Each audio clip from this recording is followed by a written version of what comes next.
Butter is what we use for cooking or baking. Butter is all fats, and this is how we do it. I have 1 pint of full cream, then 1/4 teaspoon of salt, and whip it good until you get a thick consistency like this. But we are not done yet.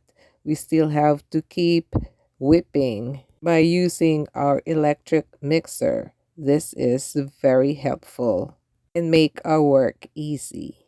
Looks like our mixture is all over the bowl, so we have to gather them in the center and continue our mixing. Once you see water on your mixture, it's the time that we are getting there. And you will just see how much fats is in that full cream. Now the fats are getting together and the water separates from it. Now we have to discard the water, or they call it the whey. You see how much water is in the full cream and fats? Oh man.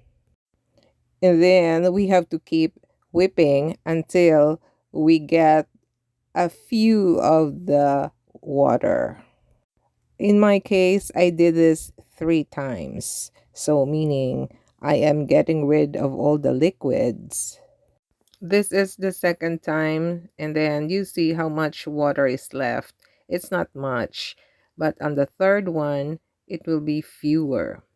Let's discard the last few liquids in the mixture. Now we have our butter.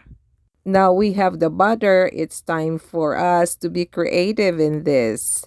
We can make garlic butter, tarragon or rosemary or onions, whatever herbs you want to incorporate to your butter, then you can call it that way.